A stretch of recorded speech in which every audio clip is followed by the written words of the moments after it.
두세 사람이 내 이름으로 모인 곳에는 나도 그들 중에 있느니라 말씀하신 주님, 오늘도 우리의 모임 가운데 주님께서 함께 하심을 믿습니다. 아멘. 한 사람 한 사람 붙들어 주시고 말씀 앞에 겸허히 엎드리게 하여 주시고 하늘로부터 부으시는 하나님의 풍성한 은혜가 이곳 가운데 충만케 하여 주옵소서. 아멘. 예수님의 이름으로 기도드립니다. 아멘. 하나님의 말씀 열왕기하 4장 16절부터 37절까지 저와 여러분이 한 절씩 교독하면서 읽겠습니다. 엘리사가 이르되 한 해가 지나 이때쯤에 내가 아들을 안으리라 하니 여인이 이르되 아니로소이다.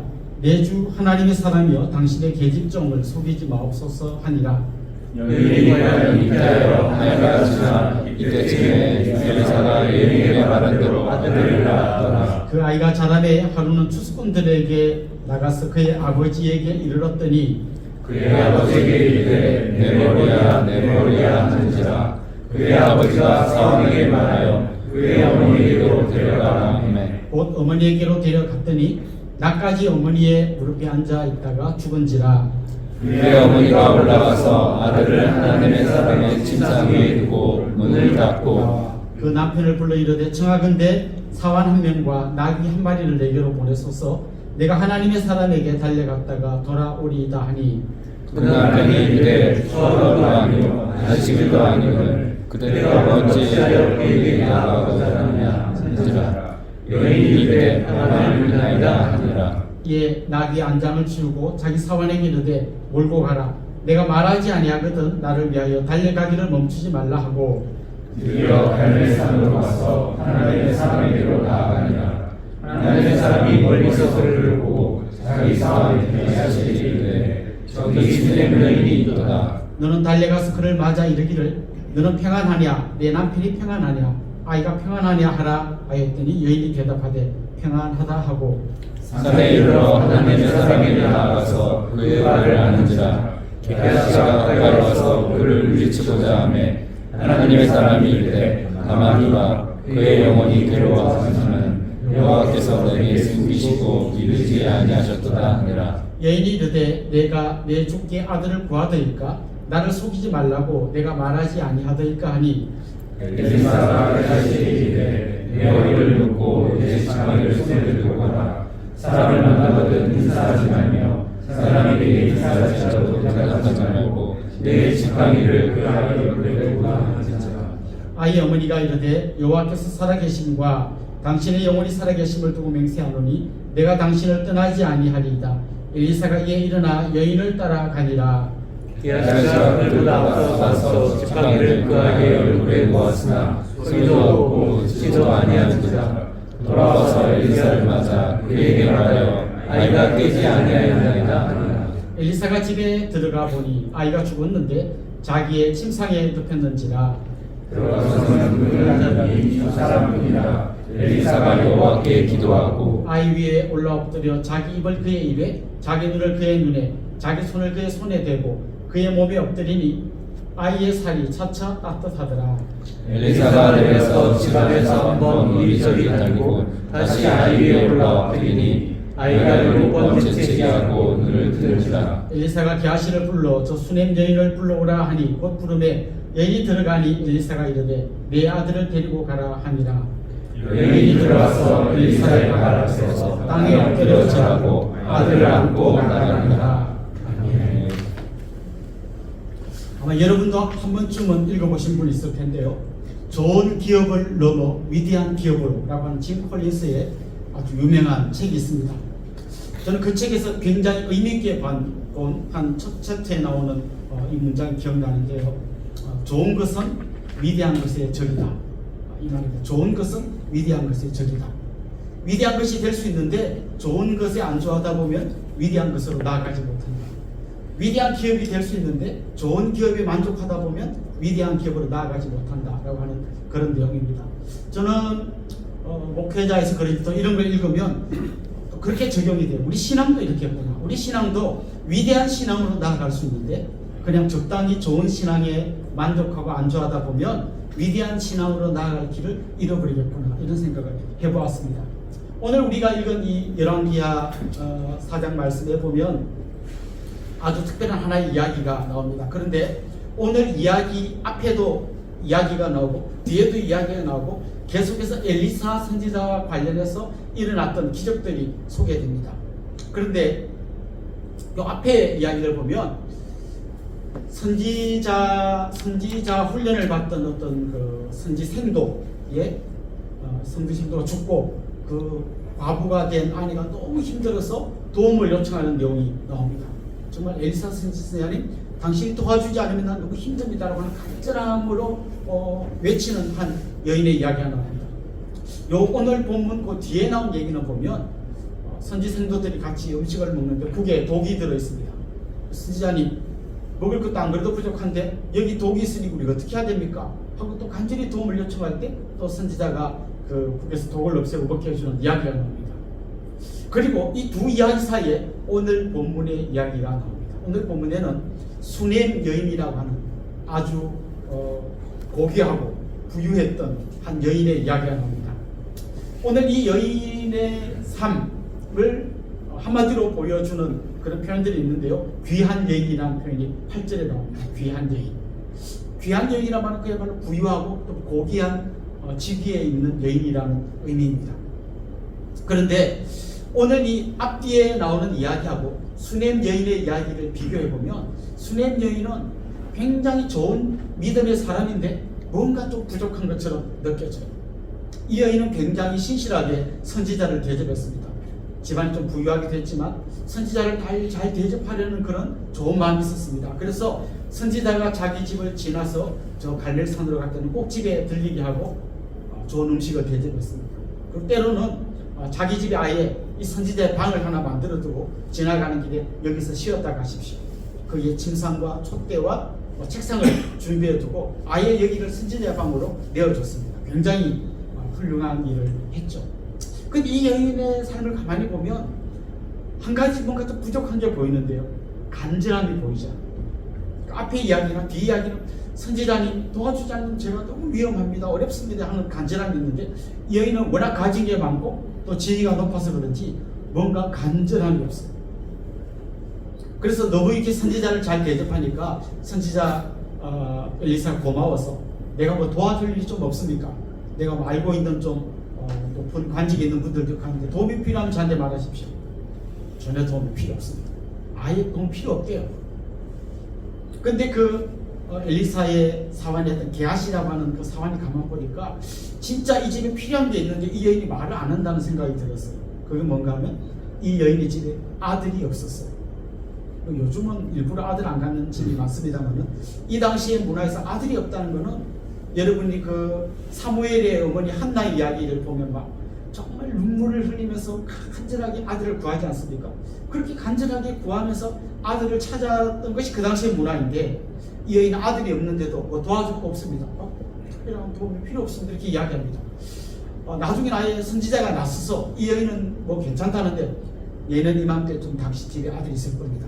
아 괜찮아요. 뭐 아들이 있겠다고 하는 듯 이 여인이 한사코 사양합니다. 그러니까 이 여인 안에는 뭔가 좀 더 간절함 그리고 하나님께 뭔가 매달림 이런 건 잘 보이지 않습니다. 그냥 지금 있는 것에 만족하고 편안한 그런 삶을 살고 있습니다. 많은 이제 기독교를 연구하는 사회학자들이 이런 통계를 내놨습니다. 국민 소득이 2만 불을 넘어가면 그때부터 기독교는 쇠퇴하기 시작한다. 저도 옛날에 이런 이야기 들을 때 무슨 믿음 없는 그런 소리 하냐, 우리가 아무리 소득이 높아도 간절히 하나님께 나아가면 되지 그랬는데 역시 아니나 다를까 우리나라도 2만 불이 넘어간 이후부터 기독교는 굉장히 힘이 없는 그런 모습을 보여줍니다. 혹시 여러분 70년대나 80년대 우리 기독교의 모습을 기억하시는 분 있습니까? 그때 기독교는 그야말로 하나님 아니면 안 됩니다라고 하는 간절함이 있었습니다. 그래서 뭐 우리가 학생 때 이럴 때는 수련회를 주로 뭐 저 기도원 같은 데 가면 마지막 날 밤 프로그램은 뒷산에 올라가서 소나무 뿌리가 뽑힐 때까지 기도하고 내려오고 이런 거예요. 철야 기도. 그래서 막 소나무 하나 붙들고 막 주시옵소서 하고 간절히 기도했던 게 그 당시의 모습이었어요. 물론 그게 절대 선이라는 의미는 아니지만 최소한 그때는 하나님을 향한 간절함이 있었어요. 74년쯤 된 것 같은데 여의도 광장에서 어마어마한 집회가 있었습니다. 그때 저희 모친이 거기에 집회에 다녀오셨는데 100만 명이 거기 모였어요. 그리고 여의도 광장 아스팔트 위에 돗자리를 깔고 거기서 먹고 자고 하면서 몇 날 며칠을 집회에 참석했습니다. 근데 마지막 날 밤에 폭우가 내렸대요. 근데 그때 그 자리에 있던 사람들이 피할 데도 없잖아요. 무슨 비닐 조각 같은 거 하나씩 뒤집어 쓰고 그 물이 첨벙첨벙 보고 있어서 밤새도록 기도했다는 거예요. 그게 우리가 어릴 때의 이야기인데 지금 모습을 돌아보면 그런 간절함이 우리 안에 없어요. 물론 그때는 다 가난했기 때문에 하나님이 안 도와주시면 저 학교를 못 가요. 하나님이 안 도와주시면 내일 먹을 쌀이 없어요. 하나님이 안 도와주시면 우리 아이가 아픈데 병원에 갈 돈도 없이 하는 어떤 간절함이 있었지만 지금 우리 아프면 병원 가면 의료보험으로 되고 뭐 웬만한 건 다 너무 어려우면 기초생활수급자가 되고 그래서 크게 뭐 하나님한테 간절히 구할 것이 없는 것처럼 보이는 그런 때가 된 것 같아요. 마치 이 여인의 모습처럼. 그 세계 역사를 보면요, 그 유럽의 계몽주의가 태동하고 이어서 막 과학 문명이 발전하고 그다음 산업혁명이 일어나고 이때쯤에 영국에서 등장했던 어떤 특별한 신학의 한 흐름이 있는데 이신론이라고 부르는 신학의 흐름이 등장했습니다. 이신론의 핵심 주제가 뭐냐면 이런 거예요. 하나님이 천지를 창조했다는 걸 믿어요. 그런데 하나님이 천지를 창조하면서 마치 시계에다가 테이프를 감아두면 시계가 자동으로 돌아가는 것처럼 하나님이 그렇게 만들어 놓고 그냥 놔줬다는 거예요. 그럼 알아서 이 세상이 돌아가게끔 되어 있다는 겁니다. 왜 이런 생각을 했을까요? 인간들이 자신이 생긴 거예요. 계몽주의, 과학의 발전, 산업혁명 이런 걸 하면서 인간의 힘으로 뭐든지 다 할 수 있고 하나님 그저 이렇게 만들어 놓았으니까 그냥 이렇게 보고만 있으면 된다는 거죠. 그런데 시간이 지난 다음에 역사를 돌아보면 결국 이 이신론은 무신론으로 가는 징검다리 역할을 했어요. 결국 이신론으로 갔다가 결국 유럽 사회는 무신론으로 하나님 없다로 빠져 들어간 걸 보게 됩니다. 어쨌거나 지금 이 여인의 삶에 이런 간절함이 없는 게 오늘 본문에 나타납니다. 그런데 이 엘리사가 말한 대로 1년 후에 이 여인 집에 아들이 태어났어요. 여기에 이제 자녀를 출산해 본 분들이 많이 계실 텐데 아이를 낳기 전과 후 뭐가 달라졌습니까? 지금 우리 문화에서 힘들어 죽겠어요. 괜히 애를 둘이나 낳아가지고 잘못 생각한 이런 문화이지만 이 당시의 문화에서는 아이가 없는 삶과 있는 삶은 그야말로 거의 지옥에서 천국으로 오는 것 같은 어마어마한 변화를 가져온 것이죠. 우리 집에서 이렇게 우리 가족들이 저녁 식사를 할 때 아내가 특별한 찌개 같은 걸 오늘의 요리라고 딱 내놓습니다. 그리고 맛있어요 이렇게 물어봅니다. 그래서 제가 되게 맛있는데 그러면 우리 아들이 딱 보고 있다가 에이 맛없구나. 왜? 나 엄청 맛있다 그랬는데 아니야 아빠가 진짜 맛있을 때의 감탄사는 다르다는 거예요. 와 죽여준다. 보통 이렇게 말이 진짜 맛있는 거냐 맛있다 이건 좀 약간 굿 죽여준다 이게 엑셀런트 이렇다고 이 아이가 생각한다. 아마 이 당시에 이 여인의 삶은 그전의 삶이 그냥 좋은 삶이었다면 이제 아이를 낳고 난 다음에 정말 기뻐서 어쩔 줄 모르는 그런 삶이었을 거예요. 그런데 문제가 생겼습니다. 이 아들이 그만 죽었습니다. 마치 풍선에 바람을 잔뜩 넣어놓고 그냥 바늘로 탁 터뜨리는 것처럼 뭔가 막 엄청나게 좋았는데 갑자기 한순간에 바람이 펑 터지면서 쪼그라든 같은 그런 모습이 되었습니다. 자, 이때 이 여인이 고민합니다. 난 아들을 달라고 한 적도 없고 준다고 할 때도 괜찮다고 했는데 아니야 괜찮다는 걸 억지로 줬어. 그까지는 좋은데 이렇게 데려갈 건 뭐하러 줬냐라고 하는 의문이 생기는 거죠. 우리 인생에도 이런 시간들이 있습니다. 하나님 계시다면 왜 내 인생에 이런 어려움이 찾아올까? 왜 내가 회사 속에서, 가정 속에서, 부부관계에서, 우리 자녀들의 삶에서 왜 우리 가정에 이런 고통과 어려움이 찾아올까라고 하는 그런 질문을 던질 때가 많이 있습니다. 한마디로 지금 이 여인의 인생 가운데 엄청난 풍랑이 찾아온 거죠. 근데 여러분 풍랑은 다 한 가지 이유 때문에 오는 건 아닙니다. 예를 들면 요나가 만난 풍랑은 불순종의 결과입니다. 하나님이 가라고 한 대로 안 가고 엉터리로 가다가 풍랑을 만났습니다. 근데 마태복음에 보면 오병이어의 기적이 일어난다. 예수님께서 제자들에게 명령을 내리셨어요. 빨리 저 갈릴리 호수를 건너가라고 했습니다. 왜 갈릴리로서 건너갔습니까? 예수님 말씀에 순종해서 건너갔습니다. 근데 가다가 엄청난 풍랑을 만났습니다. 아마 제자들에게 이런 질문이 생겼을 거예요. 우리 주님 말씀에 순종해서 건너가는데 왜 풍랑이 생기지? 이게 우리 인생에 자주 던지는 질문입니다. 나는 진짜 열심히 신앙생활하고 하나님 뜻대로 살려고 하는데 왜 우리 가정이, 내 삶에 이런 풍랑이 찾아오지?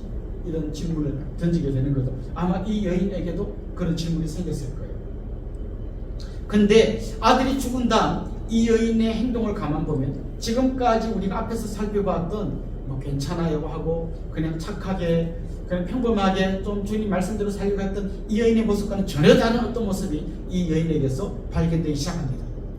이 여인은 나귀를 타고 저 갈멜산에 있는 엘리사에게로 달려갑니다. 근데 이 여인이 살던 동네에서 갈멜산까지 거리를 지도에서 재보면 약 40km, 한 100리길을 달려갑니다. 달려가려고 막 하는 남편이 왜 가냐? 근데 그때 지금 자기 아들이 죽었다는 얘기를 하지 않습니다. 아마 죽었다 하면 뭐 왜 죽었냐, 그럼 어떡할 거냐, 장례는 어떡할 거냐, 막 이상한 또 이야기로 갈 것 같은 이 여인이 남편을 패스하고 달려갑니다. 같이 가는 종에게 내가 말하기 전까지 멈추지 말고 계속 달려가. 달려갔더니 이제 엘리사 선지자를 만나는데 게하시라고 하는 또 그 사환이 나타나서 어쩐 일이십니까? 또 게하시를 괜찮습니다 하고 패스하고 달려갑니다. 그리고 엘리사의 발을 붙들고 그 앞에 엎드러집니다. 이 여인에게 3분도 보이지 않던 태도가 나타나는 거죠. 그동안 이 여인에게서 없었던 2%, 그 부족한 것, 그 간절함이 지금 자기 아들의 죽음 다음에 나타나고 있습니다. 사실 우리 삶에 풍랑이 찾아올 때 그 풍랑은 우리의 평범한 믿음, 그냥 좋은 믿음을 위대한 믿음으로 이끌고 가려고 하는 하나님의 뜻 안에서 이런 일이 일어날 때가 많습니다. 아까 말씀드린 그 갈릴리 호수를 건넜던 그 사건, 예수님이 건너가라고 해서 순종해서 건너갔는데 풍랑이 일어났습니다. 근데 그 이야기에 어떤 이야기가 등장하는가 하면 베드로가 주님에게 물 위를 걷게 해달라고 부탁하고 물 위로 뛰어내리는 장면이 나옵니다. 아마 베드로는 일생일대 경험해보지 못한 위대한 모험으로 한번 뛰어내렸던 그 이야기가 나옵니다. 그는 이제까지 알고 있었던 그 주님이 아니라 주님과 함께라면 우리도 그럴 수 있겠다고 하는 그 놀라운 도전을 해보게 되는 것이죠. 자, 지금 이 여인이 그냥 평범한 착한 믿음에서 간절한 믿음으로 엘리사를 찾아간 이야기, 이렇게 해서 엘리사가 고쳐줬다 이러면 이야기가 아주 깔끔하게 마무리됩니다. 그런데 오늘 본문에는 이 열왕기서의 저자가 뭔가 좀 찜찜한 장면을 그 안에 삽입해 둡니다. 이런 내용, 이거는 빼면 차라리 그 내용을 빼면 이 이야기가 더 깔끔한데 뭔가 좀 마음이 찜찜하게 만드는 스토리를 그 안에 넣어둬요. 그게 뭔가 하면 이 여인이 지금 막 달려와서 엘리사에게 도와주십시오 했잖아요. 그런데 엘리사가 이렇게 말합니다. 지금 이 여인이 왜 달려왔는지 내가 잘 모르겠다. 하나님 나한테 말씀을 안 해줬다. 이야기를 합니다. 그동안 이 엘리사가 하나님과 교통하는 걸 생각한다면 이 여인이 막 할 때 아들이 죽었구나 벌써 알아맞혀야 되는데 엘리사가 왜 왔는지를 잘 모릅니다. 그래서 이 여인이 이야기합니다. 우리 아들이 죽었다고 말하니까 이제 압니다. 이 불편한 이야기를 이야기 속에 삽입해 두었어요. 그게 끝이 아닙니다. 엘리사가 그 사환 게하시에게 이 지팡이를 들고 와서 아이 위에 올려놓아라 이렇게 말할 때는 뭔가 지팡이 올려놓으면 애가 불떡 일어날 것 같은데 아무 일도 안 일어납니다. 방금 말씀드린 이 두 이야기는 없었으면 차라리 이 여인이 간절히 기도했더니 응답했다 이렇게 아주 이야기가 깔끔할 텐데 엘리사 좀 시원찮네 이런 느낌이 들게 만드는 내용을 오늘 본문에 삽입해 두었습니다. 이 열왕기서 저자가 말하고자 하는 바가 있습니다. 우리의 간절함이라고 하는 것은 이 여인의 경우에 진짜 이 여인에게서 필요한 간절한 믿음은 엘리사 선지자에게로 가서 그 앞에 간절히 엎드리는 게 아니라 엘리사의 한계를 뛰어넘는 하나님 앞에 나가서 엎드려 한다는 것, 그까지 가야만 이 여인이 진짜 위대한 믿음의 사람으로 나아가는 것임을 보여주기 위해서 이런 장치를 넣어둔 거죠. 자, 여기서 우리는 아주 중요한 교훈을 얻을 수가 있습니다. 우리가 믿는 예수 그리스도와 엘리사를 이렇게 비교해 보면 결정적인 차이가 있습니다. 엘리사는 하나님의 통로 역할을 하는 사람이었습니다. 그러나 예수님은 바로 하나님의 아들로서 누군가를 무언가를 통해 가서는 통로가 아니라 예수님 자신에게서 생명의 능력이 나왔다는 것입니다. 나사로 이야기 여러분 아시죠? 그 무덤 앞에 가셔서 예수님이 어떤 태도를 보이신지가 나오는데 요한복음에 보면 그 나사로가 죽은 그 무덤 앞에 가서 예수님이 비통히 여기셨다 그런 표현이 나와요. 비통히 여기셨다는 말은 좀 더 문자적으로 직역하면 예수님이 굉장히 화가 났다는 거예요. 누구한테 화가 났을까요? 예수님은 죽음 자체에 대해서 화가 났습니다. 이 죽음이 왜 생긴 겁니까?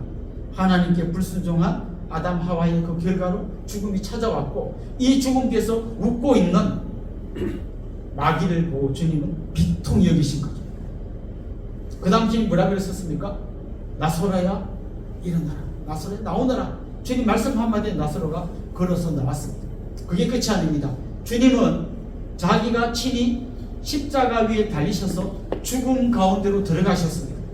마치 호랑이를 잡기 위해서 호랑이 굴로 들어가신 것처럼 주님은 죽음을 잡기 위해서, 죽음을 이기기 위해서, 죽음을 죽여버리기 위해서 예수님 자신이 죽음 한복판으로 걸어 들어가셨습니다. 그리고 죽음의 모든 저주를 자기가 뒤집어 쓰셨습니다. 그리고 3일 만에 부활하셨습니다. 더 이상 죽음은 우리를 억누를 수 없는 것이라는 것을 온몸으로 삶 전체로 보여주셨습니다. 그래서 주님은 당당하게 우리에게 말씀하신다. 나는 부활이요 생명이다. 저는 오늘 이곳에서 예배 드리는 여러분과 함께 이런 부분들을 생각해 보면 좋겠습니다. 여러분은 비교적 우리나라 전체 노동자에 비해서 굉장히 많은 임금을 받으시는 그런 분들입니다. 여러분들에게도 삶의 고통이 많이 있겠지만 여러분들은 보통 다른 노동자보다 좀 더 풍요로운 삶을 사시는 분입니다. 거꾸로 이야기하면 여러분은 그냥 좋은 믿음의 사람에서 끝날 위험이 굉장히 많은 사람들입니다. 더 간절히 구하고 하나님 앞에 매달려야 할 일이 어쩌면 다른 노동자들보다 적을 수 있습니다. 그래서 우리에게 예수님이 필요합니다. 저는 여러분이 정말 평범한 믿음, 그냥 괜찮은 좋은 믿음이 아니라 위대한 믿음으로 나아가려면 부활이요 생명 되시는 그 예수님, 죽음을 박살내시고 우리에게 영원한 생명을 주신 그 주님의 손을 온전히 붙잡을 때, 그때 저는 여러분이 진짜 놀라운 믿음의 사람으로 일어서게 될 거라고 확신합니다.